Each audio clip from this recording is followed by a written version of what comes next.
Good evening, and welcome to tonight's webinar from the Children's Mental Health Resource Center. My name is Elizabeth Errico, and I am CMHRC's Executive Director. And tonight's webinar is a conversation with Dr. Georgia Ede on the ketogenic diet for mental health. Dr. Ede is a physician, a psychiatrist, and she is an author of the book, Change Your Diet, Change Your Mind. For those of you who are new to CMHRC, I'd like to briefly introduce you to who we are and what we do. We are a nonprofit, and we work with children, families, and their providers and their educators in order to secure early intervention for the identification and management of mood disorders, bipolar disorder, and its newly identified phenotype dubbed FOH in children and in adults. Our work is done through a variety of programs and services designed to educate, support, and advocate for children and families who are living with mental health challenges, as well as for the providers who treat them. Having mental illness can be extremely isolating, especially for children and families, and they can be very complex for providers to treat. It is our goal to work together with providers and families to ensure that the reported 10-year average onset for treatment delay that exists is shortened, and that children and families are able to access an accurate diagnosis and effective treatment as early as possible. Tonight, I am absolutely thrilled to be welcoming Dr. Georgia Ede to our webinar to discuss her book, to discuss metabolic therapies. Georgia, welcome. For those of you who may have read her book, Change Your Diet, Change Your Mind, you can see it is behind her in her background. For those of you who haven't read it, I highly, highly recommend it. It is a fascinating read, and Dr. Ede will be joining us in July for our book club, where she will be there to discuss her book with us and to answer your questions. During the course of the webinar this evening, we will be taking questions from the audience. Please put those into the Q&A. Do not raise your hand or attempt to come off microphone for privacy purposes. That is not allowed. So please put your questions into the Q&A. I will be monitoring it, and I will be asking questions of Dr. Ede as we go. But Dr. Ede, welcome. Thank you so much for being here. Thank you very much, Elizabeth. It's great to be with you. And hi, everybody who's tuning in. So my first question is, if you can start us at the beginning, so to speak. You're a physician. What drew you to metabolic therapies as a treatment for your patients? And how do we even define metabolic therapies? Metabolic psychiatry is a pretty new field, and maybe less than 10 years old at this point. And so I really knew nothing about it when I was in medical school, hadn't heard anything about it during psychiatry residency. 4 years of medical school, 4 years of residency, we never talked about metabolic therapies. We never talked about brain metabolism, how the brain makes energy, how best to feed the brain. We didn't talk about food in the brain once. And so it really was, it never crossed my mind that what we eat mattered to the brain. As strange as that may sound to some people today. So for the first 10 years of my practice, I practiced, kind of in the usual way with using psychotherapy and medications. I'm not a child and adolescent psychiatrist. I'm an adult psychiatrist. I treat adults only, all ages of adults. So I was practicing using medications and psychotherapy, loved my work. But if we're being honest, most of my patients, no matter how hard we tried together, most of my patients were not getting that much better. So my practice was kind of filling up with people who weren't getting that much better. And that wasn't just my practice. You might think, well, maybe she doesn't have a lot of experience yet. Maybe she's not good enough at this yet. It was true of all of my colleagues, and including some very senior colleagues with decades of experience. It was just, we were taught to think of mental illnesses as chronic and mysterious and incurable. And we were really never taught to think about nutrition interventions. We weren't taught to think about the possibility of full recovery. We weren't taught to aim or hope for those things. So when the reason I stumbled into metabolic interventions for mental health problems was how a lot of us do who stumble into these things, was really through my own selfish search to try to help myself with my own health problems. And, you know, I went to all these doctors. I was having these issues in my early 40s, chronic fatigue and IBS and fibromyalgia and migraines, all kinds of other things. And conventional medical specialists weren't able to help me understand what was wrong or give me any ideas about how to feel better. So I was kind of left to my own devices, figure out, how am I going to help myself feel better? I can't go on like this. They said nothing was wrong. They did every test in the book. And so I just started instinctively experimenting with my diet. Long story short, ended up with a kind of an upside down diet from what we're told to eat that resolved all of my physical health issues and noticeably improved my mental health as well, which I wasn't even trying to work on. And so I started studying nutrition. As I started studying nutrition, I came across, because I thought, my gosh, this diet seems to be good for the brain. Why would that be? Could this help my patients? So I started learning about nutrition. And as I learned about nutrition, especially about nutrition and the brain, I came across science, wonderfully interesting science about ketogenic diets and brain health, going back now over 100 years. We've known for over 100 years that a ketogenic diet can, for many, many people, stop seizures in their tracks. And, you know, if that's not a clue that the ketogenic diet stabilizes brain chemistry, I don't know what more proof you would want to see. It's a really, really striking thing for neurologists to have noticed that when you change the diet within a few days, seizures can be dramatically reduced in the majority of children and now adults as well. So, and there was some literature, there was some science I came across about the similarities between bipolar disorder and epilepsy. Bipolar disorder and epilepsy, they share a lot of common features, biochemical features, brain metabolism features. They look very similar on the inside. And I came to think about bipolar disorder. I started thinking about it as emotional epilepsy. Essentially, your neurons, your brain cells are firing at, kind of willy-nilly at unpredictable times. They're overstimulated. They're behaving unpredictably. And instead of having a physical reaction, you're having an emotional reaction that's unstable. And so, and as a psychiatrist, I'd been for more than 10 years at that point prescribing epilepsy medications to my patients with bipolar disorder. I was doing that every day, all day long. We use the very same medicines to stabilize mood as neurologists use to stabilize epilepsy. So there's just a lot of overlap. And I became very interested in the ketogenic diet and how it might help not just bipolar disorder, but all kinds of mental health conditions. And many years later, here we are. So that's the beginning. That's the origin story, if you will.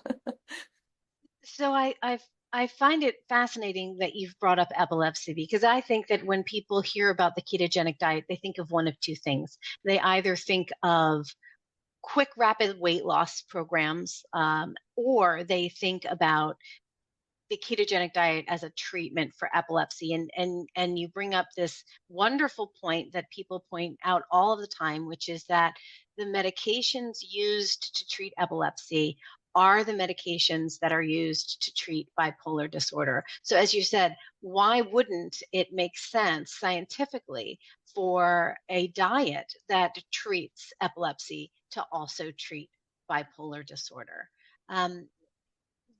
but I think a lot of people still do think about it in terms of weight loss and sugar. And we have a lot of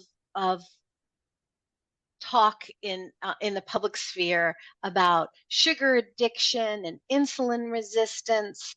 And can you talk us through how sugar and insulin impact the brain specifically? Yes, so you're absolutely right. Most people think about a ketogenic diet as a weight loss diet, but its original design, it was originally designed back in 1921 to treat epilepsy, not to help people lose weight, although it can help you lose weight. But depending on how you construct it, it can help you maintain your current weight. It can even help you gain weight. It really depends on how it's put together. It's not, if the ketogenic diet was only a weight loss diet, then those of us who'd been on it, I mean, I've been following ketogenic diet for the better part of, oh my gosh, I think I started in 2012. I would have disappeared by now. We just kept losing weight until there was nothing left to lose. So that's one reassuring thing for people. But yes, so the ketogenic diet, the way it works, so a lot of people think, oh, it's a low carb diet, or it's a high meat diet, or it's a high fat diet. Those sometimes are true. There's lots of different ways of building a ketogenic diet, just like there's lots of different ways of building a plant-based diet or a Mediterranean diet or a low-fat diet. So what's true with that, I think the most important way to describe a ketogenic diet is that it's really any way of eating that lowers insulin levels to the point that fat burning switches on. And when fat burning switches on, you turn some of that fat into ketones, which are very small fragments of fat that travel easily through the bloodstream, dissolve in the bloodstream, and they cross easily into the brain, and the brain can burn them for energy. So any way of eating that lowers insulin to that point that you can produce ketones is ketogenic. It doesn't have to include meat. It doesn't even have to be high in fat. I mean, there's lots of different ways to do it. But the most common way to do it is low carbohydrate, moderate adequate protein, not extremely high in protein, moderate adequate protein, and the rest of the calories come from fat. So that's why it's often thought of as a low carbohydrate diet.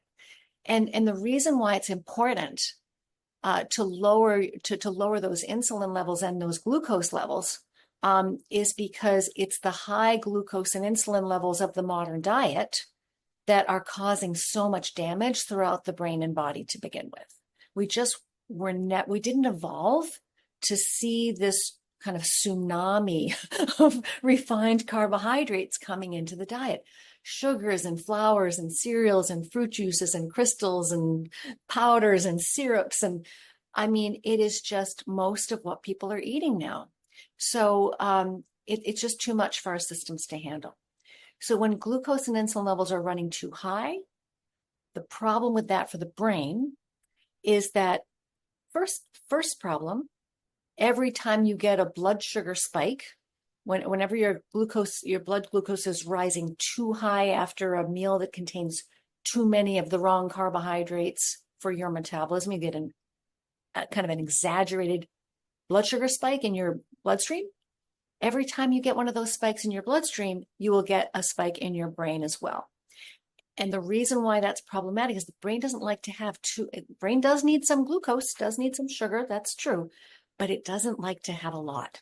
And when there's too much glucose in the brain, that glucose will stick, just like it does in the rest of the body. It will stick to all kinds of vital molecules and components of the brain and kind of caramelize them into these sticky, dysfunctional clusters that can really gum up the works when your cells are trying to communicate with each other.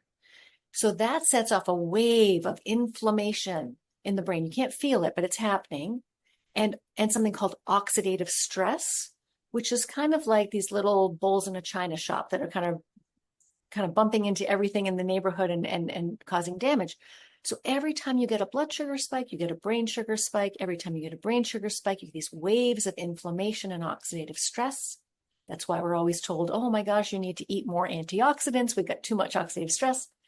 How often are we told to stop eating the things that are causing the oxidative stress in the first place?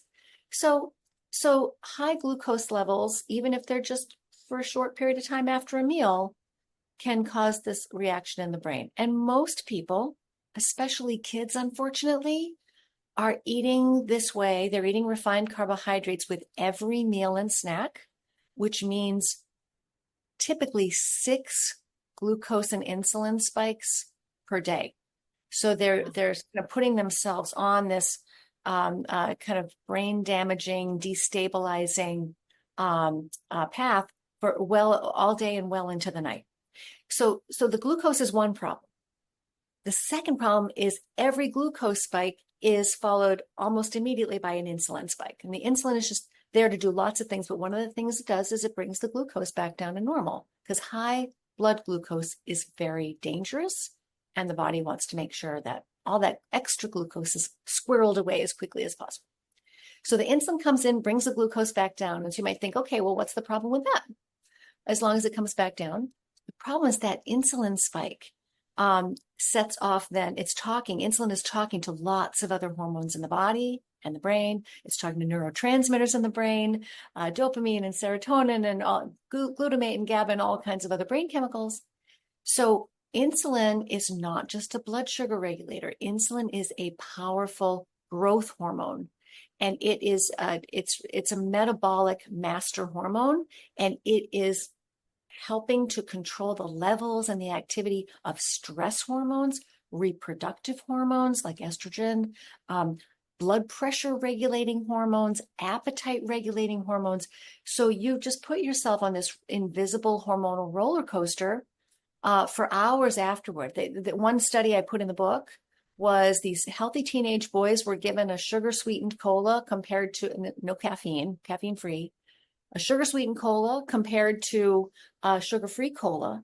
And they measured the adrenaline levels. This is a stress hormone level in the bloodstream of these kids. And they with the sugary cola, the adrenaline levels more than quadrupled. Wow. 4 to 5 hours later, compared to a flat line for the teenage boys that had the sugar-free cola. So, and the kids had a lot of symptoms, sweating and shaking and feeling uncomfortable. And so a lot of times parents may not notice that this was related to what the child ate or drank earlier in the day, because it's separated by a good 4 to 5 hours. So you might not make that connection. So I think that's a really important thing to point out. So glucose bad, and too much glucose, you can have too much of a good thing. Too much insulin, you also need insulin, but you can have too much of a good thing. And when the insulin spikes, the higher your insulin levels are running, the more likely your brain is to become insulin resistant, which means it becomes harder and harder for insulin to cross into the brain. So now you get the situation with plenty of glucose in the brain. Brain can be swimming in a sea of glucose. Depending on how you're eating, you could have too much glucose in it. But over time, less and less insulin is able to get in. And that's a problem, because the brain can't turn glucose into energy to full capacity without adequate insulin. So now you've got this brain swimming in a sea of glucose, but could still be slowly starving to death over time.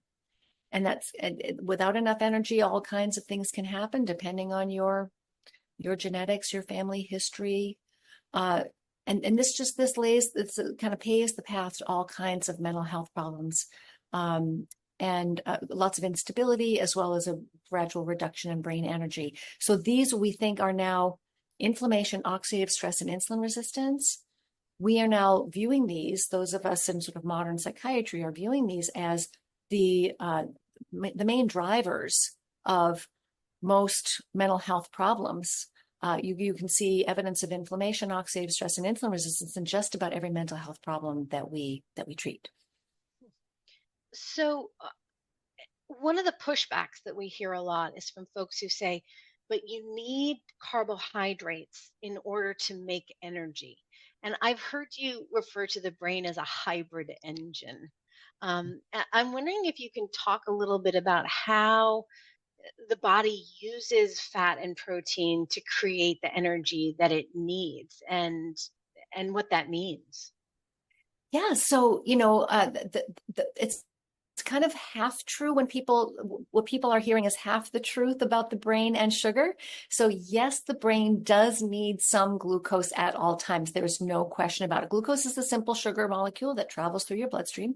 All carbohydrates, whether they're complex carbohydrates like whole grains or starchy vegetables, or simple carbohydrates, simple sugars, whether it's sweet or starchy, it all breaks down into glucose.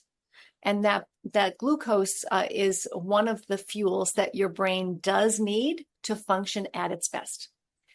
The other half of the story that a lot of people don't hear is that, okay, yes, the brain does need some glucose at all times, but that does not mean you need to eat any carbohydrates to provide the brain with glucose, because we can make our own glucose inside our bodies from scratch 24/7 without any peaks or valleys or drama, very reliably, smoothly, consistently, out of protein and fat.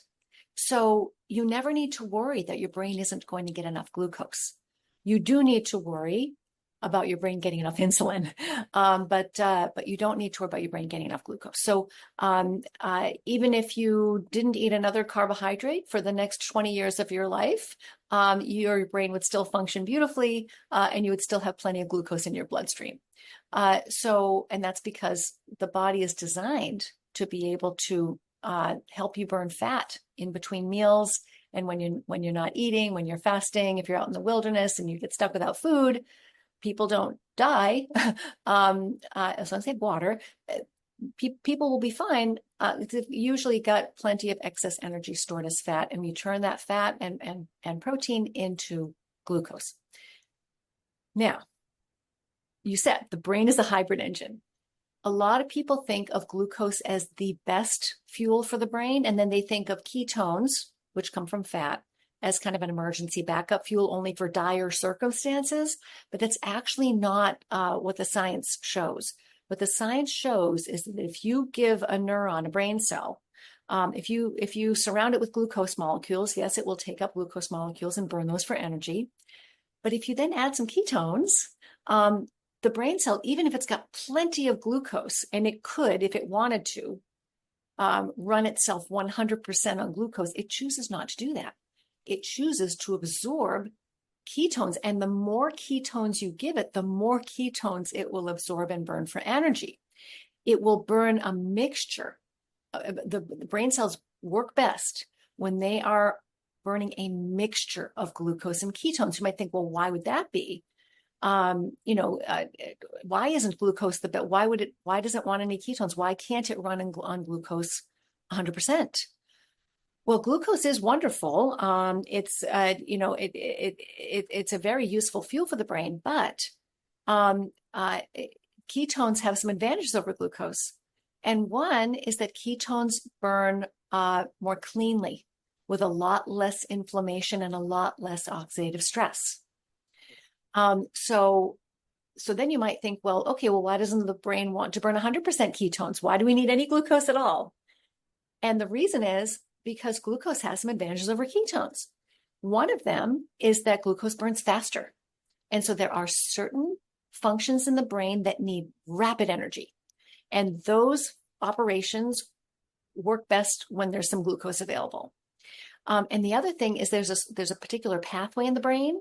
It's kind of a construction pathway that builds things like DNA molecules and antioxidant molecules. We actually make our own antioxidants. We don't need blueberries or anything like that to have antioxidant power. To build our own antioxidants, so there's this construction pathway that cannot use ketones because ketones are the wrong size. So that pathway can only use glucose. So the brain works best when it's got this balance of glucose and ketones, because both of these fuels have their advantages and disadvantages, and you really want both systems to be up and fully operational for optimal brain health. So I want to make sure I heard you correctly. The body needs glucose, the brain needs glucose, but we don't need to eat any carbohydrates in order to have that glucose because the body can make its own. Yes, and this is very well established. This is not controversial. Very well established. Even very conservative folks in the field of medicine will acknowledge this, and this has been in textbooks for decades. Of the three macronutrients, fat, protein, and carbohydrate, uh, that you need in the diet, carbohydrate is the only one that's entirely optional. You can eat carbohydrate if you choose to do so, and that will help you make blood sugar, or you can make your own blood sugar from within your own body. As long as you've got enough protein and fat available, you can do that. And there's an advantage. There's a really wonderful advantage to making it from scratch from inside your body. And the advantage is that when you're making it yourself, your body knows exactly how much you need at every given point in time. It's a demand-driven system. So the body's like, okay, how much do we need right now? Are you under stress? Are you running a marathon? Are you sleeping? What are you doing? We will inject just the amount of glucose that you need and no more. When you're taking it in from outside the body, depending on how you're eating, you could be taking in a lot more than you need. And if you're taking in or the wrong kinds, like you're taking in too many of the wrong carbohydrates too often, you could end up with a situation where you've got your blood sugars running too high. You've got too much glucose. Again, you can have too much of a good thing. And especially if your metabolism isn't healthy, which is now the majority of Americans no longer have healthy metabolism, your glucose level is going to run too high. And what happens then, and this comes back to the weight loss piece, when you take in more glucose than you need, if you're eating more carbohydrate than you can burn right away or store, we have very small storage tanks for glucose. We store some in our muscles and we store some in our liver, but not very much. We've got, as we all know, practically unlimited capacity to store energy as fat. We got huge tanks to store fat. We only have a small amount of storage space for carbohydrate. So if you eat more carbohydrate than you need, if you can't burn it right away and your storage tanks are full, your body is not going to want to waste that energy. The body's very frugal. It's like, okay, we're going to squirrel this away for a rainy day. Every extra molecules of carbohydrate that you eat beyond what you need in that moment, the liver turns it into fat. And it turns it into fat and ships it out to your fat cells for storage. That's exactly what it's supposed to do. And so that's why you can eat a zero fat diet. You can eat no fat at all. And you can still have high blood sugar levels. You can have type 2 diabetes. You can have too much fat in your bloodstream. And you can weigh 400 pounds. It has nothing to do with how much fat is in your diet. What tells your body to turn food into fat, to store fat, is insulin.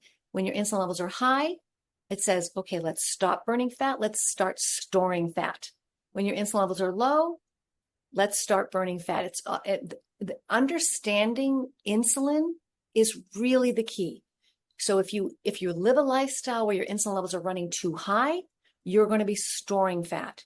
If you live a lifestyle where your insulin levels are in a healthy range and sometimes quite low, you want them to be sometimes quite low and sometimes kind of medium, then you can burn fat. And who doesn't want to burn fat? So I think that there's a wonderful empowerment that happens when people understand the biology, not just of how weight maintenance works, but also how brain energy works. Because a lot of people say to me, "Oh, Dr. Eid, my brain needs glucose. How am I gonna get the brain the energy it needs if I don't need any carbohydrate?" And I say, you don't need to worry about that. Your body will take care of that. You just need to make sure you're eating healthy whole foods that contain the right proteins and the right fats and the right nutrients. And your body, your evolutionary biology will take care of the rest, will take care of you. So you touch on something that I think is important to underscore, which is the healthfulness of proteins and of low carbohydrate foods. We've spent the better part of the last 50 years sort of being told that fat and fatty proteins are very unhealthy. They're bad for the liver. They're bad for the heart. They promote heart disease. And yet, my understanding is that on a ketogenic diet, when the body is using that fat and protein to create the energy that it needs, that it does not result in high levels of cardiovascular disease and stress on the liver. Am I correct? Can you talk about that a little bit? You are correct. So there's a lot of incorrect information about nutrition that we have been fed for generations. Yeah. And the reason why most of what we hear about animal fat, about red meat, about whole grains, about fruits and vegetables, almost everything we have been led to believe about nutrition is incorrect, because most of the information that shows up in splashy media headlines, or that even shows up in our dietary guidelines, and that comes out of very prestigious nutrition departments of prestigious universities, unfortunately, most of that information does not come from science or biology or clinical trials. Or what it comes from is a field of, it comes from a type of research called nutrition epidemiology, which is just a fancy word for questionnaire-based guesswork. And I think this is really important for people to understand, is that whenever you see a study, something that says, oh, eating more blueberries is going to reduce you, eating a half a cup more blueberries per week is going to reduce your risk of dementia by so much percent, right? We see headlines like this all the time. Dark chocolate is associated with a reduced risk for, cardiovascular disease. I mean, there are all kinds of interesting kind of sexy headlines that make us think, oh, all I have to do is eat more of this and I'll be okay. I just need to eat more blueberries. I need to drink more red wine. I need to eat more dark chocolate, or I need to have more superfoods. Whenever you see a headline like that, it comes from this questionnaire-based guesswork. And what this is basically researchers giving sometimes tens of thousands of people these short questionnaires, asking them impossible questions like, how many, this is an actual question for an actual question. How many half cup servings of blueberries have you eaten on average over the past year? And nobody can answer that, unless you never eat a blueberry in your life. Nobody can answer that question with any degree of accuracy. And you're not allowed to say, I don't know, I'm not sure, I don't remember. Or you've got to be kidding me. You've got to fill in a quantity. That is the data that these studies use to try to understand the relationship between food and health. And so these are just theories based on wild guesses, and basically the researchers hunt and peck for these hints or clues that blueberries might be related to brain health, or that red meat might be related to heart disease. And they look for these little, what are called associations or correlations. And they look for them and they publish them. They say, oh, eating more blueberries is associated with better brain health. But these associations, not only are they extremely tiny, so tiny as to be not taken seriously, we have no reason to worry about them, but they're not even real, because they're not based on real data. So there's a whole chapter about this in my book for people who are excited to learn about this, which I love talking about it, but I know it's not everybody's thing. But the reason why I did that is because unless you understand where most of the information that we have in our heads about nutrition is, unless you understand where that comes from and why it's so ridiculous, it'll be hard for you to kind of clear your slate and start fresh with actual biological facts about food, which is fascinating. I mean, food is fascinating and the brain is fascinating.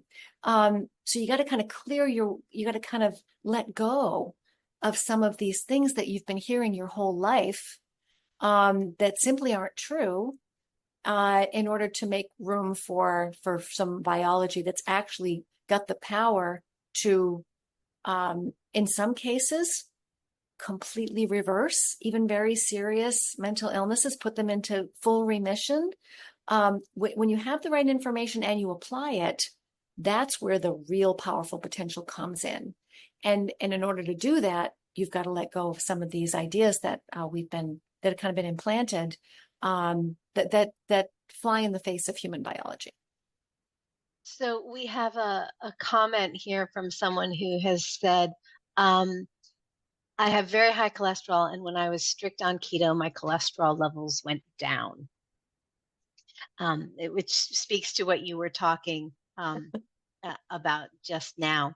Um, but I'd like to turn us to the topic of using the ketogenic diet for mental health treatment.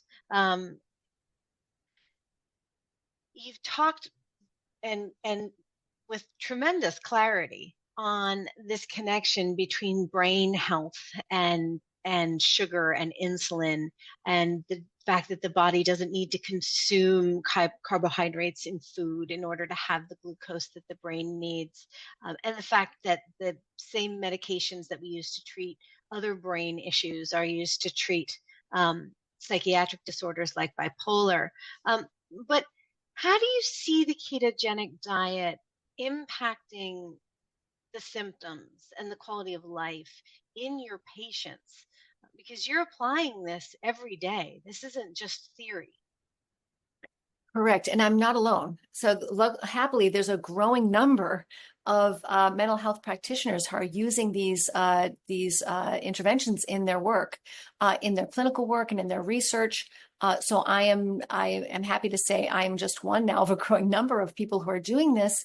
And I want there to be as many clinicians out there as possible to start incorporating this information into their practice, so that people will have more options, right? So these are really powerful interventions. So what we see in clinical work and in research, I guess I'm going to share a few things with you. So one is that a couple of years ago, I helped to publish a study of a ketogenic diet in France. Was my colleague and friend, Dr. Albert Denat. He's a psychiatrist practicing in Toulouse, France. And he invited 31 of his most treatment-resistant patients, these were adults, with schizophrenia, bipolar disorder, or major depression, to come into the hospital as volunteers and try a mildly ketogenic whole foods diet under his medical and psychiatric supervision in the hospital. And these were patients who had been ill for an average of 10 years, some for as long as 30 years. They were taking an average of 5 psychiatric medications at the time of admission. And they had all been hospitalized before with minimal relief. So they were, of course, very excited to try this intervention because nothing else had helped them. And so they came into the hospital. 28 of 31 of them were able to stay on the diet for more than 2 weeks, which is what you need to do to start to see benefits.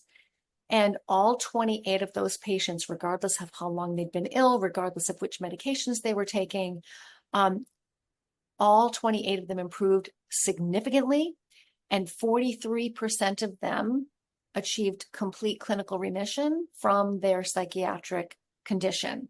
64% of them left the hospital on less psychiatric medication, and their metabolic health improved by leaps and bounds as well. And so, and this was, and the degree of improvement, the magnitude of the response to the diet was 7 to 10 times stronger than we see in medication trials of antidepressants and antipsychotic medications.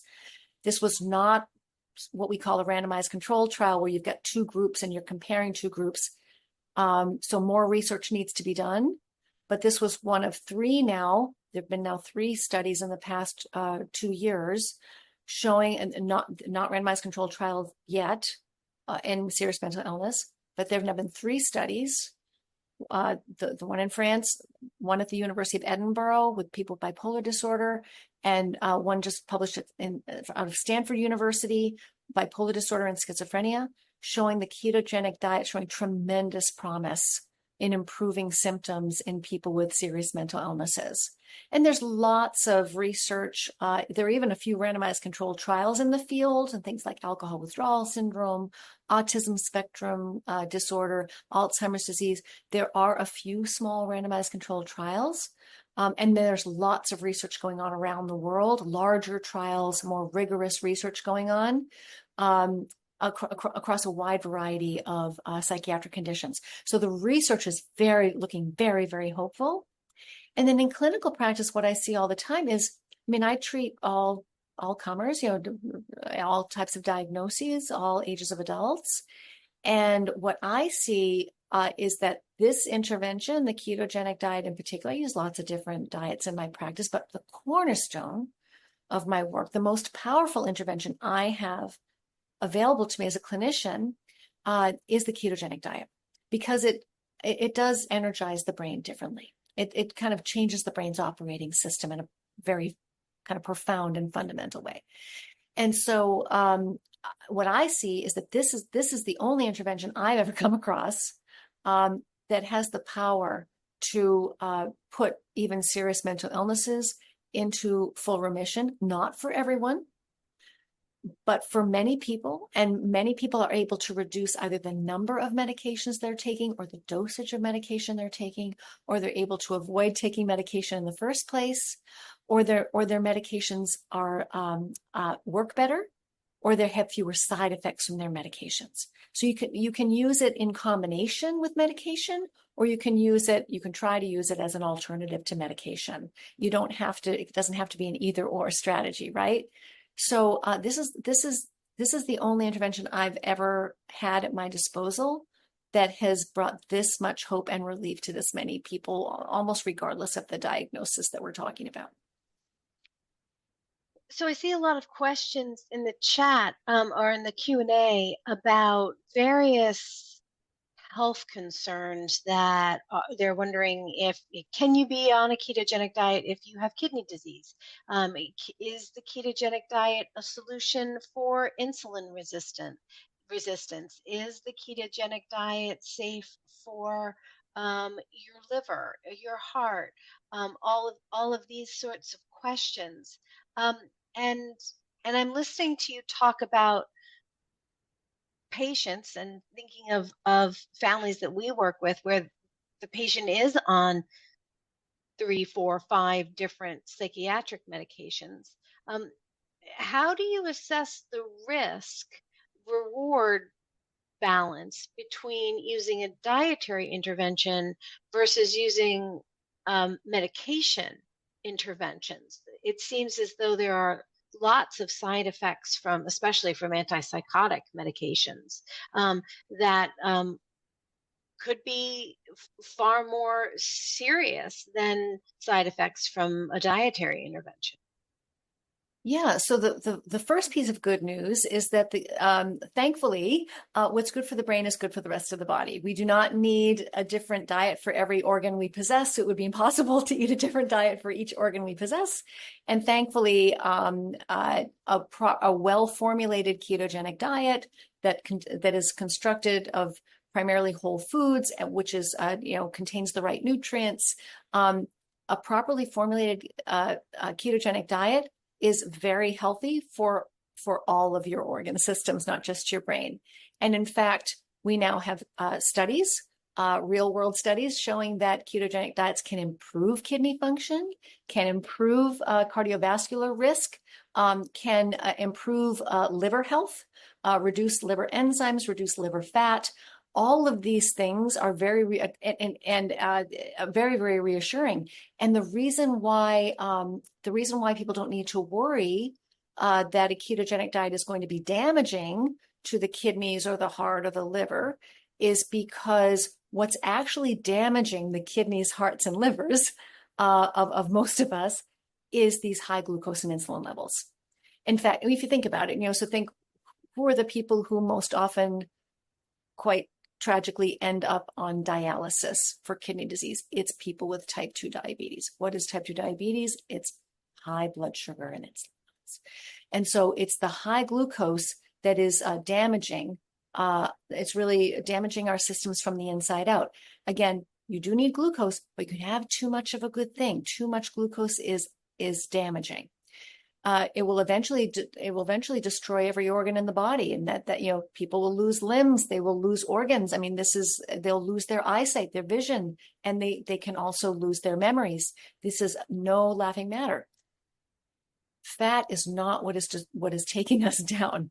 It's the high glucose and insulin levels that are doing that. And fat does not raise insulin levels. Carbohydrates do, proteins do.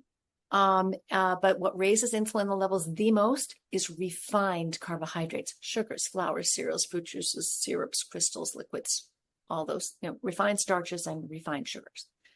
That's the most dangerous thing to those organ systems. So when I'm thinking about, come back to your question, when I'm thinking about a patient in front of me, doing that risk benefit, having that risk benefit discussion with them about, let's say they're not taking any medicines at all. And they say, okay, what should I do? We've had this conversation about, well, here are the pros and cons of medications. Here are the pros and cons of the ketogenic diet. And one thing I don't need to warn them about is that the ketogenic diet is going to harm the rest of their body. I don't need to warn them about their kidneys or their livers or their hearts. But what I do need to warn them about is a ketogenic diet. It's harder. It's harder to change your diet than it is to swallow a pill. B, another thing I need to warn them about is that when they first start a ketogenic diet, they might temporarily feel worse before they feel better, because the whole body and brain have to go through, they have to kind of shift gears and find its new equilibrium, right? And that can take a few weeks, a few days to a few weeks, depending on the person. So there needs to be a really comprehensive plan in place to help keep that transition period safe and comfortable, while the person's body and brain are shifting gears. So so I do need to warn them about those things, and I also need to warn them. It doesn't work for everybody. It may not work, but I think it's worth a try. And if you agree, then I would recommend that we try this, for 6 to 12 weeks and see how you feel. And then if people do start to feel better, which they do on average, takes about an average of 3 weeks, but it can take anywhere between 3 days and 3 months. If they start to feel better, then they can decide, they can then have real world information about whether they want to continue. Like, is it worth it to them? Are they getting enough benefit out of it for it to be worth it for them? And when people start to feel better, they usually want to continue. So that's compared to medications. And, medication, oh my gosh, I spent 10 years thinking only about the risks of medications and warning people about the risks and monitoring all their blood tests and, watching people develop obesity, type 2 diabetes, cardiovascular disease from antipsychotic medications and certain anticonvulsant medications. The risks of certain medications in psychiatry are really quite high. So something else I will often advise people about is, let's say they're coming in, they're already taking an antipsychotic medication and they found some benefit from it, but they're curious about diet or wonder if they can get more benefit if they add the diet to the medication. One of the many wonderful things we're learning in research, and this comes back to our France study, is that most of those patients in that study were taking at least one antipsychotic medication. And even though they were taking at least, sometimes they were taking two, even though they were taking antipsychotic medications, when they added the ketogenic diet to the medications, their metabolic health improved. They lost weight, their triglycerides went down, their blood pressure came down, their blood sugar came down.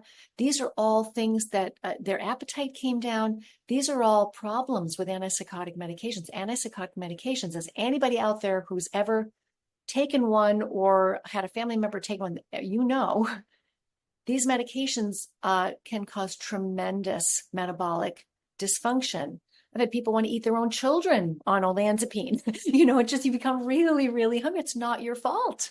And so it can be really nice combination strategy too, to add the diet to the medicines and then try very carefully with strict medical supervision to very carefully taper down on the medicine and see okay, how much of this might you still need?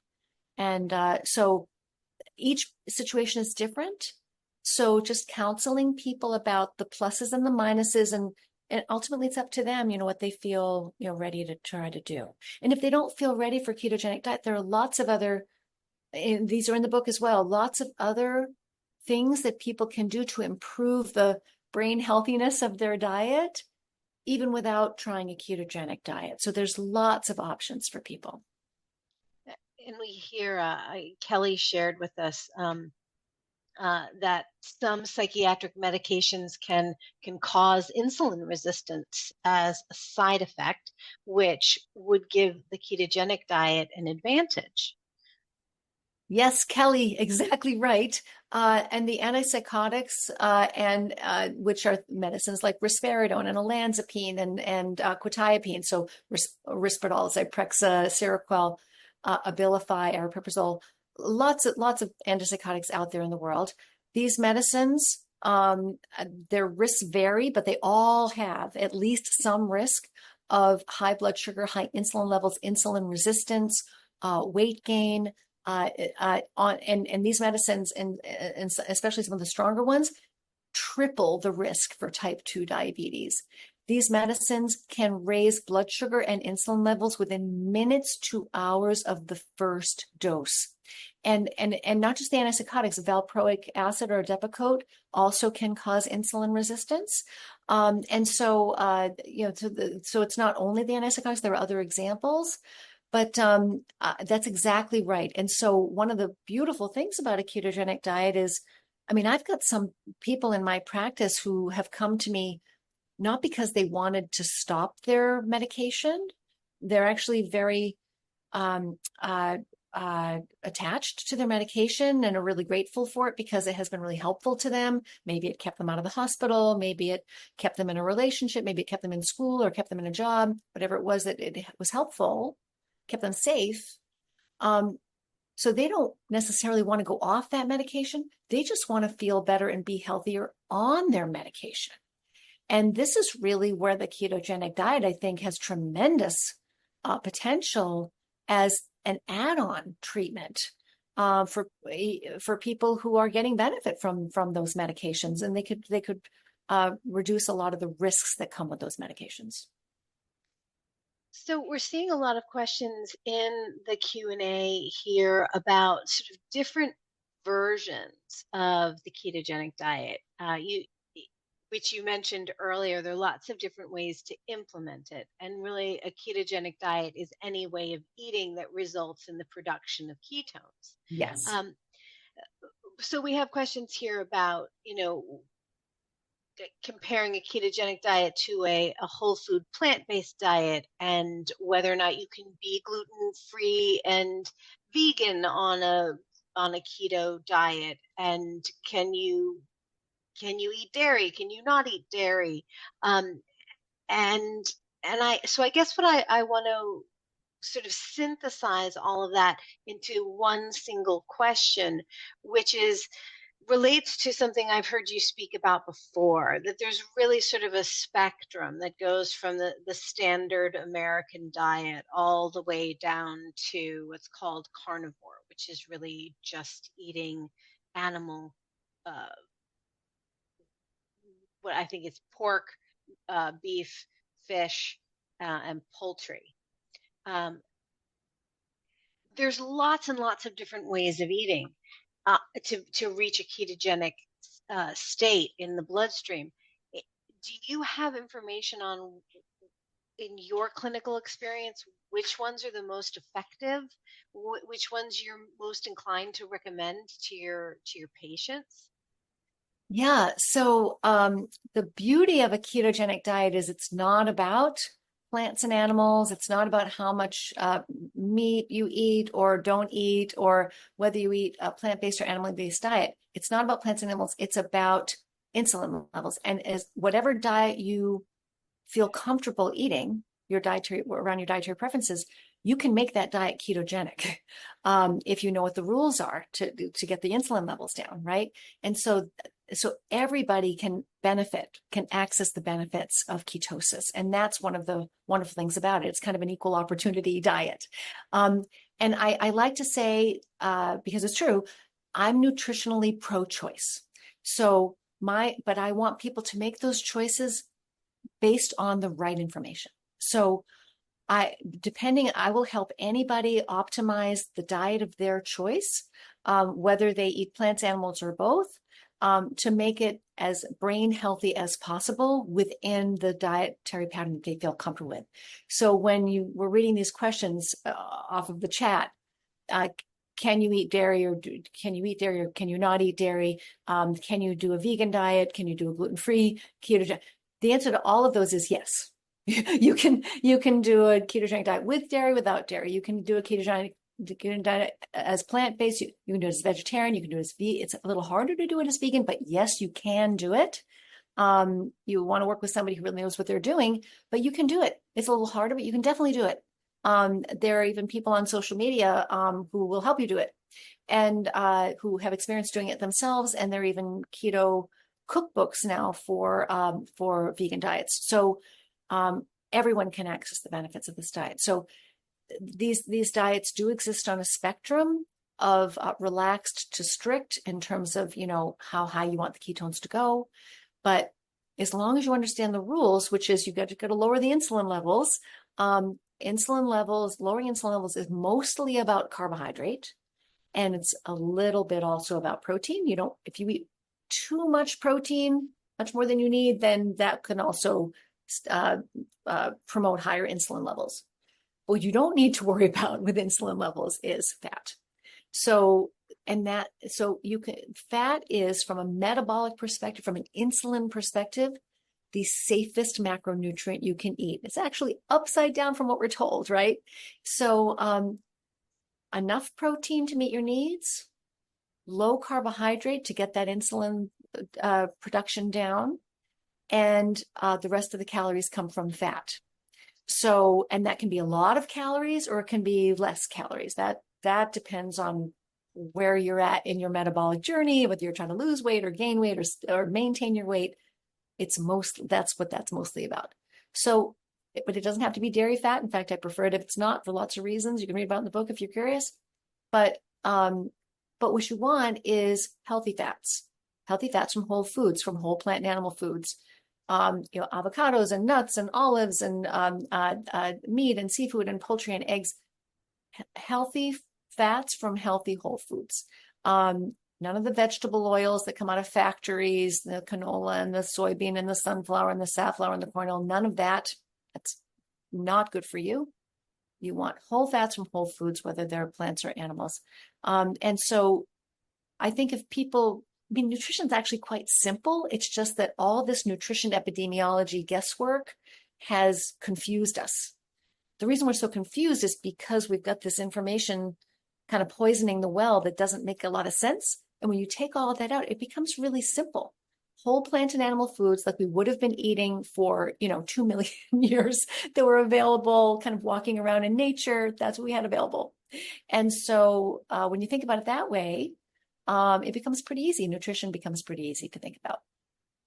So I'd like to underscore something that you just said that I think is surprising for a lot of people. We've had a couple of questions come in around dairy specifically, and there's an assumption that you have to eat dairy on a ketogenic diet. And I think you've made it pretty clear that there's lots of different ways to implement a ketogenic diet. But I just want to directly address these questions. One of them is, can people that are lactose intolerant do the ketogenic diet, which is the same as all of these other questions of, but can I eat dairy? Can I eat dairy? Can you speak very briefly on the subject of dairy? Yes. So I someone perhaps have a less popular or less common opinion in the ketogenic diet world about dairy than many others do.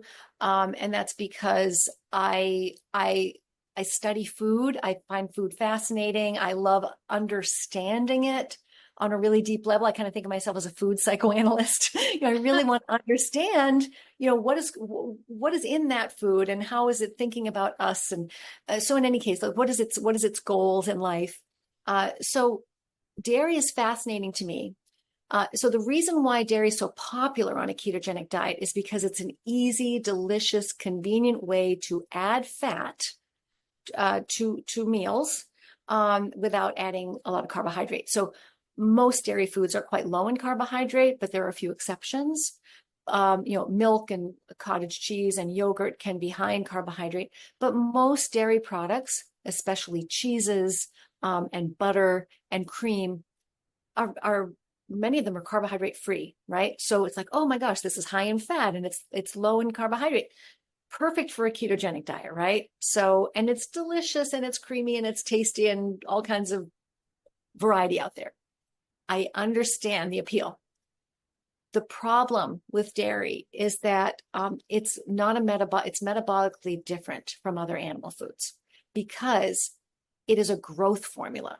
It's a species specific growth formula, in most cases from a cow or goat or a sheep, designed to grow a newborn baby mammal into a much larger baby mammal.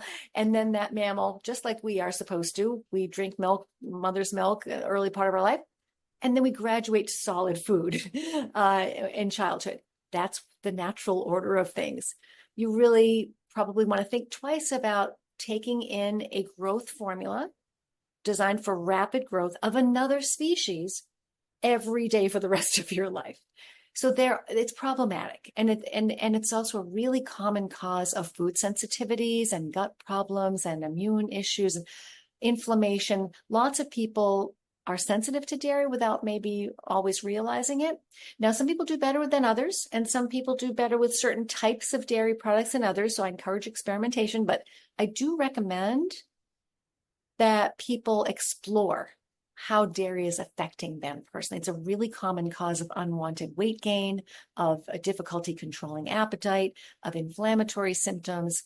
And there's some emerging evidence, the experiments aren't done very well, unfortunately, that dairy may cause some insulin resistance and raise insulin levels. And that makes sense, right? Because dairy is a growth formula, milk is a growth formula, and insulin is a growth hormone. So, for example, whey protein raises insulin levels almost as much as pure sugar does. It doesn't raise it. I'm sorry, it raises insulin, but it doesn't raise your glucose levels. It doesn't have any sugar in it. It's carbohydrate free, but it gives you a big insulin spike. And that makes sense when you understand what dairy is, what milk is trying to do. It's just doing what nature designed it to do. So I think that it's useful for people to know this because you don't need to include dairy. I don't use dairy in my ketogenic diet. You don't need to include dairy in your diet. Does it make it a little harder? Well, yes, a little more challenging to build your diet without dairy products, but I think a lot of people will find that they feel better, or at least that it's worth exploring whether it will help them feel better to do a dairy-free diet, whether it's keto or not. And so I think it is complicated. There's a whole chapter in the book about dairy and eggs for people who want to dive in to the level that I like to. If you're really curious about it, there's some fun information in there about dairy to think about and some fun information about eggs. And I mean, you can look up any food you like. It's all in there. But I think this is important because one of the things that I think is really beneficial about a vegan diet is that it is dairy free. So I want to turn us back to the idea of using this diet for mental health. Can you share with us a success story that you can think of amongst your patients where this really had a transformational effect? Yeah, so I share some stories in the book, and some of them are anonymous and some of them are out in the open. Thankfully, some patients were, willing to be public about this. It's not easy necessarily to share with the world, what's gone on for you. So I shared quite a few stories in the book.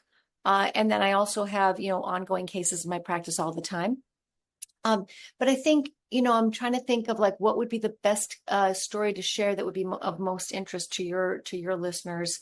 And I think one of the most hopeful stories is a case that I didn't share in the book.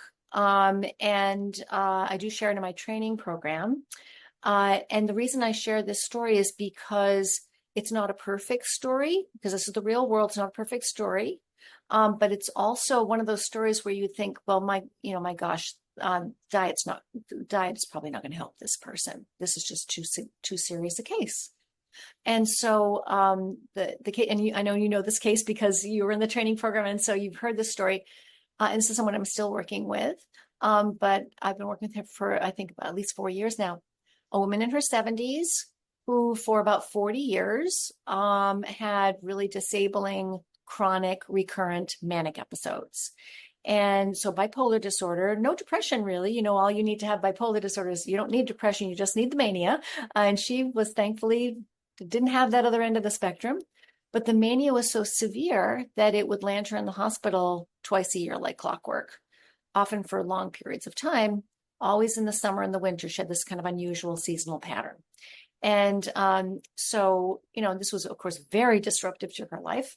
And she was on, many medications over the years, and nothing she took ever prevented these twice a year hospitalizations. And so in her 70s, her daughter, who was eating and still is eating a ketogenic diet for her own health reasons, for completely different health reasons, contacted me and said, my mother just got out of a 3-month hospitalization for mania. She was treated with ECT, electroconvulsive therapy, because there wasn't anything that would change about her medications at this point. She's tried all kinds of combinations. So they used ECT, what used to be called, electric shock therapy. And it didn't help. And do you think the ketogenic diet could help her? And I always say to people, we don't know what's possible for you until we try. I don't know. Inside, I'm thinking, I don't know. This is a really serious case going on for 40 years. This woman's in her 70s. She's on a very high dose of clozapine, 550 milligrams of its powerful antipsychotic. She's on 200 milligrams of Seroquel, quetiapine, another antipsychotic. She's on a small dose of lamotrigine, 25 twice a day. She's on a lot of medication. I don't know. But this is a very motivated patient, and a lovely woman, really enthusiastic about the diet, willing to try anything. And the daughter was very committed to helping her implement the diet and knew a lot about it already. So we had a perfect scenario, and 100% adherence to the diet, all in. And within 2 weeks, her symptoms began to noticeably improve. She had part of her symptoms were not just kind of racing thoughts and obsessive thoughts, but also some paranoia. She would frequently misplace items in her apartment and immediately assume that someone had broken in. So somebody else in the building, in her apartment building, had broken in the night and stolen the item. And her daughter had even gone to the extreme of installing cameras in her mother's apartment to reassure her that nobody was breaking in, but she could not be reassured. And, she was calling her daughter 15, 18 times a day with these obsessive worries. So within 2 weeks, this was all melting away. And her mood was improving. She was able to concentrate better. Her anxiety came way down. She was able to say to her daughter, I can't find XYZ. And the daughter would say, well, Mom, maybe you misplaced it. And the mother would say, oh, you're probably right. Let me take a look. That conversation had never happened before. And so this was a marked improvement. And not only that, this is a really highly educated woman, very intelligent, essentially intellectually disabled for 40 years. And she had regained her ability to read and enjoy and remember books. Wow. For the first time in many, many years. And it came as a complete surprise to all of us. And that was a really joyful thing for her to discover. Now, this is an ongoing case. It's not a perfect case. I still work with them, but this is a woman who, for example, I'll give you a sense of what I'm talking about. She'd been hospitalized twice a year for, I think, 30 years. And in the past 4 or 5 years that she's been following a ketogenic diet, she's only been hospitalized twice. Wow. Is that perfect, complete remission? No. Is that a miracle? Yes, I think. And so she's she's completely off the clozapine. She's taking a different mixture of medicines at lower doses. One of her goals was to come off the clozapine. She'd never been able to lower it even by 50 milligrams before.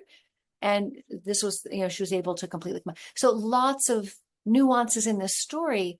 But the reason I share it is I want people to know, and the reason I wrote the book, that, you, even if you have been ill for many years, even if you have been told your condition is chronic and incurable, even if you've tried every medicine known to humankind, even if you've been in the hospital dozens of times in your life, that doesn't mean that hope isn't still on the menu. It's worth exploring these interventions almost regardless of the diagnosis. I think one exception would be underweight anorexia. But I honestly can't think of another psychiatric condition where it wouldn't be worth exploring this possibility with your practitioner.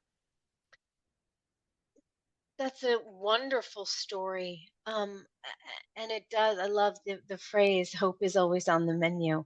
I know you don't work with children and adolescents, but I'm wondering if you have any speculations. I would imagine that children have had fewer years of exposure to refined carbohydrates, have had fewer years of extreme insulin responses, and the process of developing insulin resistance has been shorter. Um, I'm wondering if you have any thoughts on how something like this could work in a juvenile population, and what that might look like. Yeah, so many great things to say about this, even though I don't treat children. Most of the information that inspired the metabolic psychiatry field to begin with came from work in children with epilepsy. Children with epilepsy were the first beneficiaries of the ketogenic diet.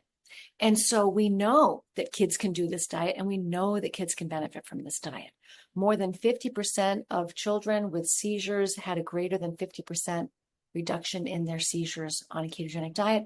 And so it helps most of them, right? So that's very, very hopeful information.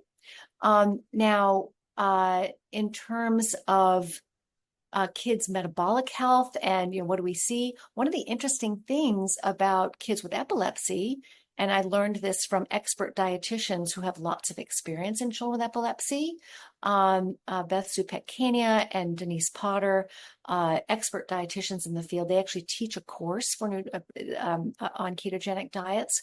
So if people are interested, it's a wonderful course. From what they tell me, a lot of children are able to follow a ketogenic diet for a year or two and be, seizure free, and then they stop the diet and the seizures never come back.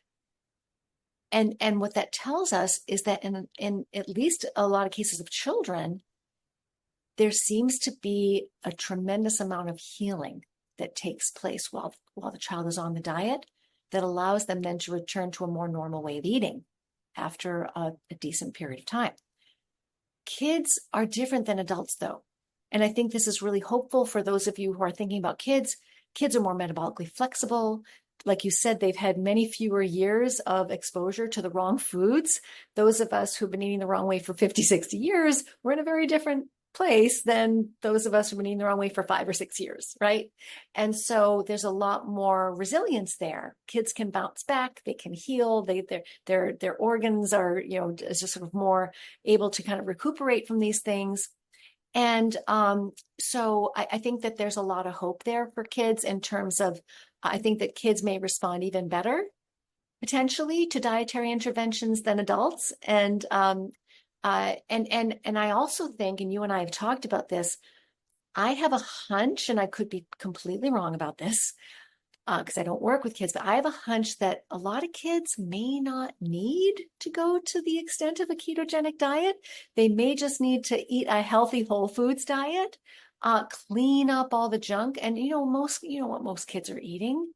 Most kids are eating a very, very high sugar, highly processed diet, lots of cereals and juices and sweetened yogurts and, ice cream and popsicles and chips and pizza and muffins. And oh my gosh, it goes on and on. So imagine feeding a kid the way a human is supposed to be fed and seeing what's possible, even short of a ketogenic diet. Maybe a lot of kids don't need keto. I don't know. I would love to find out. As would we.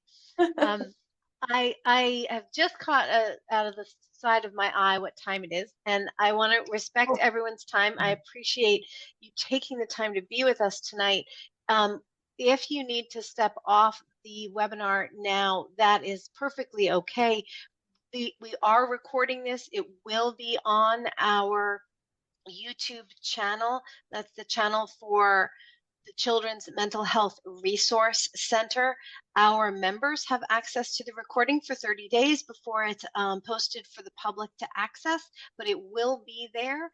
So please, you can check there for it at any time, or if you're interested in that membership perk of having access to all of our recordings sooner, and there are many other perks of membership, please check out our website, www.cmhrc.org/membership, and take a look. We do have some questions left, and so Dr. Eid has graciously agreed to stay and answer them. So we will continue for a few more minutes, but if you need to step away, you will be able to watch the recording at a later date. So thank you. We do have a question here about how to sign up for your training, and I do want to give you the opportunity to talk about that because I have taken your training. Other members of the CMHRC staff have taken your training. It is fantastic. I can unequivocally encourage any practitioner out there to take it. Memory serves, it's Ketogenic Diet for Mental Health, and it's for mental health providers, and it is a wealth of information. Please feel free to share anything you'd like about how people can sign up. Yeah, great. Oh, it was wonderful having you and your team in class because it added this lovely extra layer of experience and wisdom about children's mental health, which I don't normally spend a lot of time talking about in the course. And I really learned a lot from you and appreciated that. So yes, it's called Ketogenic Diets for Mental Health. Practitioners of all backgrounds are welcome. And there are two ways to take it. One way is offline, or however you want to call it, where we send you the recordings, and that costs less. You can kind of take it at your own pace than if you join live. And the other way I teach it is live in small groups, which is how Elizabeth and her team took the course. And it's a maximum of 6 clinicians per group. It's 5 weeks, about 2 hours per week. The live trainings for June, July are full, but will start running. That we're about to announce the dates for the next series, which will start in August, sort of the end of August through into the middle of September. If you're interested, just go to my website, which is diagnosisdiet.com. Or maybe Elizabeth could patch you through, and just let us know you're interested, and whether you are interested in the offline version or the live training. And we'd love to have you in the class. I really want as many clinicians as possible around the world to feel comfortable and confident using these strategies in their practice with patients who are interested. So we would absolutely love to have you. And I also want to underscore just how wonderful Dr. Eid's book is, Change Your Diet, Change Your Mind. My colleagues and I have done a lot of reading on this subject, and your book is so accessible. you lay out all the information so clearly. I didn't feel as though I needed to have an MD in order to understand the principles and concepts that you were presenting. You present such wonderful information about the real life application of the diet, that it's really just a tremendous read. So I highly encourage anybody who's interested in learning more to pick up a copy of the book and to read it. And to remind everyone that Dr. Reed is coming to our book club in July, in order to talk with us in a much more intimate setting that is going to be restricted to a very small number of people, first come, first serve. And those folks will be able to be on camera with their microphones on, talking directly with Dr. Eid, not through a chat. So we're very much looking forward to that. It's going to be exciting and wonderful. And so I encourage anyone, you can go to our website, cmhrc.org, to our book club page, and sign up right there to participate. I'm seeing a lot of questions sort of coming in here at the end with additional specific questions about, well, what about schizophrenia? What about ADHD? What about traumatic brain injury? What about schizoaffective disorder? What about anxiety, depression? We're sort of getting a list. You addressed this earlier, and you really were saying that the benefits exist across diagnosis, and there really isn't a diagnosis that you can think of, with the exception of perhaps some eating-based disorders, that this wouldn't be appropriate for. Almost regardless of the psychiatric diagnosis that is on your mind, you will find scientific research, publications, case series, case reports, small clinical trials, mechanism papers, hypothesis theory, animal studies. Ketogenic diet, it has been looked at and considered for almost every psychiatric diagnosis that we face. And the results really across the board are really promising. And so the information is what I use in my practice, regardless of diagnosis, again, with the exception of underweight anorexia. I actually use the ketogenic diet for overeating disorders all the time. Undereating disorders, a different kettle of fish. And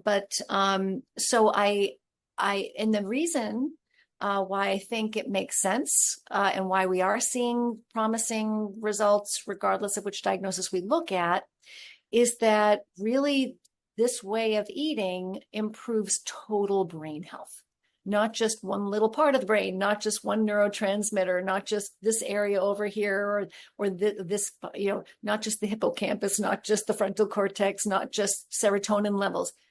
It fundamentally changes the brain's operating system, quiets down inflammation, reduces oxidative stress, rebalances neurotransmitter systems, and improves the way the brain's immune system works, allows the brain to spend more time in a healing state, and energizes the brain. These ketones cross that blood-brain barrier, and they bridge the energy gap that can occur due to insulin resistance, where people have lost some of their ability to process glucose to full capacity.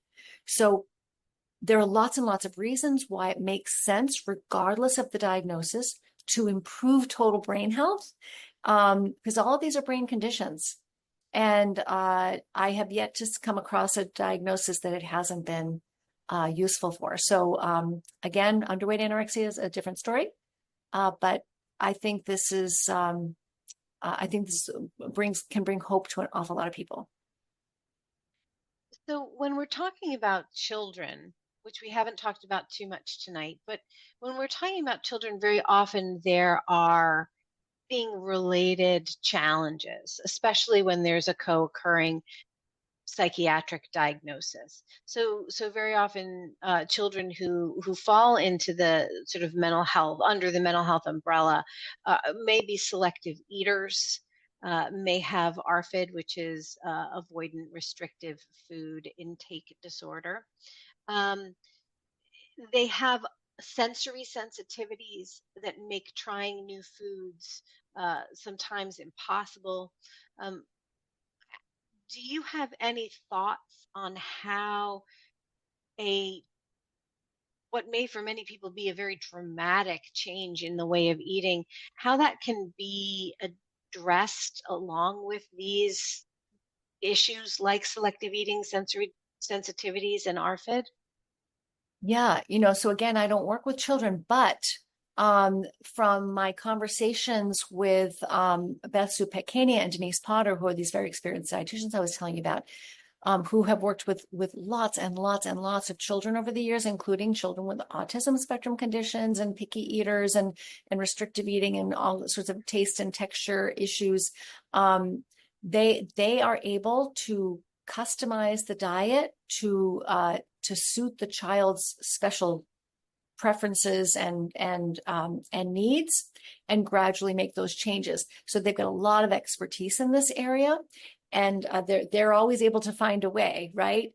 And so I think it takes a lot of clinical experience. And really to be very knowledgeable about foods and how to construct a diet that's healthy while navigating these special challenges. So I would really, in those situations, encourage families to work with, or at least consult with, a keto savvy dietitian who has experience with children, because that's going to cause you a lot less frustration, and you're gonna because I think there's once you kind of get the hang of it and figure out what needs to happen for that particular child, then you can maybe do it on your own, but you might want some guidance and support from a dietitian at first, because you want the diet to be nutritious and constructed in a way that, okay, you need to navigate around these special obstacles you have with the child, but you don't want that to happen at the sake of nutrient quality. So that's where working with a dietitian or a nutritionist is really going to be worth its weight in gold. So, one question I do hear a lot is, my doctor says I can't do this. Hmm. So I'm wondering, and there's always a litany of different reasons why. And I'm wondering if there's any direction you could point our audience to in terms of how how should someone approach talking to their psychiatrist about this? Is there particular literature? And perhaps if there is, you could send it to us and we can send it out to the audience. You don't have to remember all the details at the moment, but literature, books, things that a another psychiatrist might be able to read and say, you know what, yes, we can give this a try. Yes. In fact, there's a resource that I created for the training program that is you're welcome to share. I can send it to, if you're not able to put your finger on it. That you're welcome to share it with anybody. It's written as an open letter to clinicians. And it's very short and to the point, saying, okay, here's the scientific and the clinical rationale for why you might want to consider a ketogenic diet for the treatment of psychiatric conditions. And it includes a list of selected scientific references with live links, so that if they want to learn more about the science pertaining to the particular condition that they're thinking about, they have easy access to those scientific articles. They could also read the book if they want. That's another way that they can get kind of more context. But I wrote that open letter so that families and clinicians and patients who were facing resistance or skepticism, or even hopefully curiosity on the part of clinicians, would have an easy resource that's short and to the point, that they can share with their clinicians, so they can learn more. Because I understand why clinicians would be skeptical. We're not taught any of these things in our training. And so of course we don't know. And I wouldn't know anything about these things if I hadn't studied them myself. And so they're right to be skeptical. They're right to want more information. They want, to practice safely, and they want to know where the science stands. And so that's what that letter is designed to help them get to that point. Wonderful. Um, Dr. Reed, before we end for the evening, is there anything that you would like to share that maybe I didn't ask about?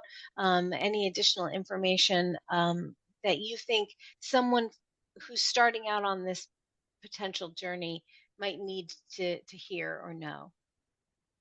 Well, the first thing is I want to say, if you feel like you've given up, you've tried everything, um, uh, there are so many things you have not tried yet.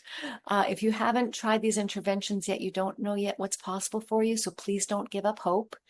And another thing to say, if you want, I can talk science till I'm blue in the face, right? But stories are really can really help motivate people and get people more curious and open minds. There's a wonderful website called Metabolic Mind. Mhm. And the Metabolic Mind website, which is run by a wonderful nonprofit organization, the Bazuki Brain Research Fund, video interviews, stories of people in the real world who have, turned their lives around with a ketogenic diet, interviews with researchers, interviews with clinicians, and you can really get yourself right up to the minute in terms of the science and the clinical experience in the world. Everything's free on that website. I really encourage you to explore it. There's some wonderful things happening in this field. Or maybe you watch and you see a video of somebody who has a condition similar to the one that you're concerned about, and you find pieces to identify with in that story, and it really sticks with you in a way, or resonates with you in a way that all the science might go in a different way, right? So I think that I really do want to recommend that website, Metabolic Mind. And I'd like to underscore that as well and say that Metabolic Mind is a wonderful organization. In fact, not only do I highly recommend looking at their website, but their medical director, Dr. Brett Scher, did a clinical seminar with us last fall, which you can find the recording of on our YouTube channel. And also, we had the great pleasure of having Jan Ellison Basuki, Ah, who founded the Bazuki Brain Research Fund and the Metabolic Mind, and her son, Matt Bazuki, who has been treated for bipolar disorder with the ketogenic diet very successfully. They both did a webinar with us last fall talking about sort of the, as you said, the story, the personal narrative of what it was like for him to develop symptoms and then to experience remission through the use of the ketogenic diet. It's very moving, very informative, and you get the parent perspective as well as the patient's perspective. And Matt is an incredible young man. So I would highly recommend you go to our YouTube channel and watch the webinar that we had with Jan and Matt, as well as the one with Dr. Scher from Metabolic Mind. It really helps to tie all of this together, the science as well as the personal story behind it. that's fantastic. I mean, it's just an incredible family, so generous with their resources, their time, their energy, their personal family story, which was quite a painful one. And they could, they could have just stopped right there after Matt got better, and they could have just said, okay, well, thank goodness that's over. But no, they turned right around and just poured all of their heart and soul into this nonprofit to help other families, so that fewer families would have to face what their family did. So, and it's just a fantastic organization. So we at the Children's Mental Health Resource Center are looking forward to continuing this discussion and this experience with the ketogenic diet and bringing it to the child and adolescent population. We are looking forward to continued collaboration with you, Dr. Eid. So please join our newsletter. It goes out once a month in electronic form, no paper delivered to your home, just once a month in your inbox.